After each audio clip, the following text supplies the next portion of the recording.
Hello everyone, welcome to intensive classes. आज हम discuss करेंगे how to prepare for Jamia Millia Islamia 5 year BLLB entrance examination from zero to hero in 25 days. So सबसे पहले हमें syllabus की जानकारी होनी बहुत ज़रूरी है। आपका एग्ज़ाम है 11 मई 2024, क्योंकि ज़्यादा वक्त नहीं है हमारे पास, जस्ट 25 डेज़ बचे हुए हैं। तो हमें सबसे पहले ये जानकारी होनी है कि सिलेबस क्या है, हमारे एग्ज़ाम में क्या पूछ जाएंगे, किस तरह के क्वेश्चंस आएंगे, किस सेक्शन से कितने क्वेश्चंस आएंगे। तो आइए हम लोग डिस्कस करते हैं, देखते हैं किस तरह कौन से सेक्शन से कितने क्वेश्चंस आते हैं। ये आपका सिलेबस टोटल 150 क्वेश्चंस आते हैं आपके, 150 क्वेश्चंस। उनमें से लीगल एप्टीट्यूड 14 मार्क्स के, जिसमें लीगल मैगजीम वगैरह जो भी इनके सब टॉपिक्स है वो हम आगे डिस्कस करेंगे क्या है। जनरल अवेयरनेस से आते हैं 40 मार्क्स के क्वेश्चन। इंग्लिश आपका 30 मार्क्स का, इसमें सिनोनिम, ग्रामर, कम्प्रहेंशन भी इसमें आ जाते हैं आपके, पैसेज वगैरह। फिर करंट अफेयर्स 30 मार्क्स के। फिर क्वांटिटेटिव एप्टीट्यूड्स में आपके मैथ्स एंड रीजनिंग दोनों होते हैं, और जो भी इनमें सब टॉपिक्स है वो भी हम आगे डिस्कस करते हैं, ठीक है। तो ये हुआ आपका लीगल एप्टीट्यूड। तो लीगल एप्टीट्यूड में क्या, सबसे पहला लीगल मैगजीम्स एंड फ्रेजेस। जो लीगल मैगजीम्स पूछे जाते हैं उनके मीनिंग्स, स्पेलिंग वगैरह, कुछ इंपॉर्टेंट जो हैं, जो हमेशा पूछे गए हैं, उनके स्पेलिंग वगैरह सब याद करने, आपको ध्यान में रखना है। फिर लॉ ऑफ टॉर्ट्स के बेसिक नॉलेज होनी चाहिए। लॉ ऑफ कॉन्ट्रैक्ट के बेसिक नॉलेज, इसमें आपके एग्रीमेंट क्या होते हैं, प्रॉमिस क्या होते हैं, कॉन्ट्रैक्ट किस तरह से डिफ़ाइन होता है, डेफिनेशन कौन से सेक्शन में है, थोड़ी बहुत चीज़ बेसिक जो नॉलेज है वो आपको रखनी है। क्रिमिनल लॉ में बेसिक नॉलेज रखनी है। मर्डर वगैरह उनके सेक्शंस उतना नहीं पूछे जाते, बट इन जनरल जो बेसिक्स हैं वो आपको पता होनी चाहिए। फिर आपके family law, personal law, Hindu law, मुस्लिम लॉ इसमें ही आ जाते हैं। फिर अदर माइनर लॉज, वो सब आपको कवर होंगे। फिर लैंडमार्क जजमेंट्स, जो इम्पोर्टेंट लैंडमार्क जजमेंट्स है। फॉर एग्जांपल एक आपका सबसे बहुत ही इम्पोर्टेंट जजमेंट है केशवानंदा भारती केस। केशवानंदा भारती केस, तो ये आपके इम्पोर्टेंट है, केशवानंदा भारती केस। फिर उसके बाद लेटेस्ट लीगल अपडेट, जो रिसेंटली कुछ लीगल अपडेट्स हुए हैं सुप्रीम कोर्ट में, या फिर सुप्रीम कोर्ट के केसेस वगैरह जो रिसेंटली जजमेंट हुए हैं, उससे आपके प्रीवियस कोई भी ऐसा लॉ पास हुआ हो जो कि नए जजमेंट से इफ़ेक्ट करता हो, तो वो सब आपको ख्याल में रखना है। अब इसका नेक्स्ट सेक्शन देखते हैं, आपका लीगल एप्टीट्यूड में यही सब इम्पोर्टेंट है। फिर आता है आपका जनरल अवेयरनेस, ये भी 40 मार्क्स का है जनरल अवेयरनेस।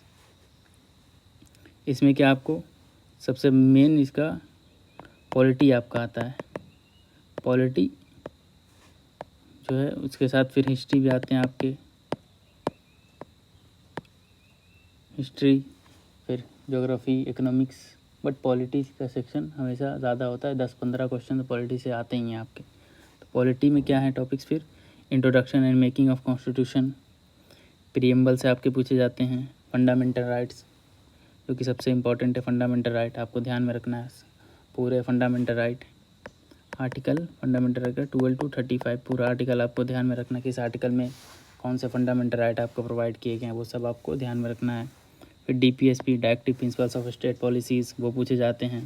यूनियन एग्जीक्यूटिव में आपके प्रेसिडेंट साहब के बारे में पूछा जाता है, उनके पावर वगैरह। फिर यूनियन लेजिस्लेचर आपका आ जाएगा। फिर Indian judiciary, supreme court, high court, जजेस, उनके बारे में पूछे जाएंगे। जजेस के अपॉइंटमेंट किस तरह से होता है, उनकी रिटायरमेंट एज क्या है, वगैरह वगैरह। फिर पार्लियामेंट, लोकसभा एंड राज्यसभा, ये भी पूछे जाते हैं आपके। फिर इम्पोर्टेंट अमेंडमेंट्स जो हुए हैं अभी तक के, इम्पोर्टेंट अमेंडमेंट वो पूछे जाते हैं। फिर constitutional and non constitutional bodies. उसके बाद फिर आप आइए हिस्ट्री में, ये सब जो इम्पोर्टेंट है, मोस्ट इम्पोर्टेंट टॉपिक्स हैं आपके पॉलिटी के। इसके बाद आपके आते हैं हिस्ट्री में। एंसेंट हिस्ट्री से उतना नहीं पूछा जाता, बट 1-2 क्वेश्चन हार्डली आपको मिलेगा। मिडाइवल और मॉडर्न, ये 2 सेक्शन हैं जहाँ से आपको क्वेश्चन पूछे जाते हैं, बट रिसेंटली हिस्ट्री में क्वेश्चन उतने ज़्यादा आ नहीं रहे हैं। फिर भी आपको ध्यान में रखना है, खास करके मॉडल आपको ध्यान में रखना है। इसके बाद आता है इकोनॉमिक्स। इकोनॉमिक्स में ज़्यादा कुछ है नहीं, इसमें आपको क्या जीडीपी पढ़ना है, नेशनल इनकम पढ़ना है, फिर बैंकिंग सिस्टम इंडिया में किस तरह से है, कौन से बैंक सबसे पहले आए, उनके क्या कहते हैं उसे, जो नेशनलाइजेशन हुआ है बैंक का किस एक्ट के थ्रू हुआ है, कब हुआ, वो सब ख्याल में रखना है। फिर ज्योग्राफी में आपको रिवर्स वगैरह के पूछे जाते हैं, कौन से रिवर कहाँ पर हैं। फिर आपको सोलर सिस्टम आपको ध्यान में रखना है ज्योग्राफी में। यही कुछ इंपॉर्टेंट जो सेक्शन से आपके जनरल अवेयरनेस से पूछे जाते हैं। आगे बढ़ते हैं हम लोग। आपका इंग्लिश पोर्शन आपका 30 मार्क्स का आता है, ये 30 मार्क्स का। तो इंग्लिश में क्या आपके ग्रामर आ जाते हैं, idioms and phrases, spelling test, synonyms, antonyms, one word substitution, assertion and reasoning, spotting errors, analogy question, word one out. ये कुछ जो है सेक्शंस ये आपके इंग्लिश से आते हैं। इंग्लिश पोर्शन, ये इंग्लिश पोर्शन एक तरह से स्कोरिंग मार्क्स आपका आता है। इंग्लिश अगर सही है तो स्कोर आपका अच्छा खासा हो जाएगा। क्वेश्चंस उतने ज़्यादा हार्ड भी नहीं आते, उतने ज़्यादा इजी भी नहीं आते, मॉडरेट लेवल का क्वेश्चंस आता है, तो आप लोग ध्यान में रखिए। फिर आपका करंट अफेयर्स क्या है, अनसर्टेन एक तरह से कह सकते हैं, बट फिर भी इसमें भी आप गेस कर सकते हैं। गेसिंग किस तरह से क्वेश्चन, आप प्रीवियस ईयर के क्वेश्चन देखिए, प्रीवियस 5 साल के क्वेश्चन आप देखिए, उसमें पता चलेगा करंट अफेयर का क्या वेटेज आ रहा है, कितना वेटेज आ रहा है, किस सेक्शन से कितने क्वेश्चन आ रहे हैं, फिर आपको आइडिया हो जाएगा। तो इसमें क्या है, नेशनल अफेयर्स रिलेटेड, जो भी नेशनल अफेयर्स से रिलेटेड कुछ भी न्यूज़ आता हो वो करंट अफेयर आपको वहाँ पूछे जाएंगे। इंटरनेशनल अफेयर्स में वही सारे न्यूज़ जो कि इंडिया से रिलेटेड हो, ऐसा नहीं कि अदर कंट्रीज़ आपस में उनके रिलेशन कुछ भी हो रहा हो तो वो आप पढ़ लीजिए, ऐसा नहीं, बस इंडिया से रिलेटेड, हार्डली इंडिया से रिलेटेड आपको चाहिए। ज़्यादातर इंडिया से रिलेटेड जो भी इंटरनेशनल अफेयर्स है वो आपको ध्यान में रखना है। उसके बाद फिर अवार्ड्स एंड रिकॉग्निशन आपको पूछे जाते हैं, किनको कौन सा अवार्ड दिया गया, वो सब ख्याल में रखिए। अपॉइंटमेंट्स एंड रेजिग्नेशन, जो न्यू अपॉइंटमेंट्स हो रहे हैं। फिर acquisition and mergers, science and technology से पूछे जाते हैं, कुछ नया इन्वेंशन हुआ है क्या, वो किसने किया है वगैरह। जो भी न्यूज़ में आप बेसिकली आप अगर न्यूज़पेपर पढ़ते हो, द हिंदू, जो लोग द हिंदू रिफ़र करते हैं, अच्छी बात है। द हिंदू में द हिंदू अगर आप अच्छे से कर रहे हैं तो फिर आपको करंट अफेयर के लिए उतना ज़्यादा सोचना नहीं पड़ेगा। बट वक्त नहीं है अभी, तो इसलिए कुछ जो इम्पोर्टेंट है वो सब उन पे ख्याल करें। इसके बाद आपका स्पोर्ट्स आता है। स्पोर्ट्स में जो भी रिसेंटली अभी आईपीएल चल रहा है उससे कुछ क्वेश्चंस में भी आ जाएं, बट उससे पहले जो भी इम्पॉर्टेंट स्पोर्ट्स के इवेंट्स वगैरह, फंक्शंस वगैरह वो सब पूछे जाते हैं। इम्पॉर्टेंट डेट्स एंड थीम्स ये सब पूछे जाएंगे। इंडियन स्टेट्स न्यूज़, जो इंडिया के स्टेट्स हैं उनके इंटरनल न्यूज़ इंपॉर्टेंट जो भी हैं, नेशनल लेवल पे भी इम्पॉर्टेंट हो, वो सब पूछे जाएंगे। फॉर एग्जांपल दिल्ली से रिलेटेड आपको ध्यान में रखना है। फिर persons in news, places in news, जो कि कुछ इमिनेंट पर्सन जो न्यूज़ में भी हाईलाइटेड हैं, या फिर कुछ प्लेसेस जो न्यूज़ में हाईलाइटेड है उनके बारे में ख्याल रखना है। फिर स्कीम्स एंड पॉलिसीज़, जो गवर्नमेंट स्कीम्स एंड पॉलिसीज़ निकालती है वो आपको पता होनी चाहिए। फिर बुक्स एंड ऑथर्स क्या आपके स्टैटिक जीके में भी चले जाते हैं। फॉर एग्ज़ाम्पल कोई ऑथर है जिन्होंने अभी रिसेंटली कोई बुक लिखा है, तो अभी रिसेंटली बुक लिखा है वो ना पूछ करके उनका ही कोई पुराना लिखा हुआ बुक पूछ लिया जाएगा।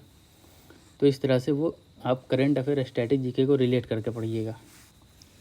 इसके बाद आपको डिफेंस अफेयर्स, जो फिर डिफेंस की डील होती हैं, फिर एक्सरसाइज वगैरह वो सब करंट अफेयर में। अब एक्सरसाइज क्या है, कुछ एक्सरसाइज हो गए करंट अफेयर में, अब उनसे रिलेटेड स्टैटिक जीके में पूछ लिया जाता है कि सबसे पहला कौन हुआ था, कब, अभी तक कितने हो चुके हैं वगैरह। तो इस तरह से आपको करंट अफेयर स्टैटिक रिलेट करके पढ़ने की कोशिश कीजिए, जिससे कि आपका ज़्यादा पोर्शन कवर होगा। अलग अलग पढ़िएगा तो फिर को रिलेट करने में दिक्कत होगी। आगे चलते हैं। फिर आपका आता है लास्ट क्वांटिटेटिव एप्टीट्यूड। ये क्या 10 मार्क्स का आता है आपका क्वांटिटेटिव एप्टीट्यूड, बट कभी कभी 10 से 11 12 बढ़ भी जाता है।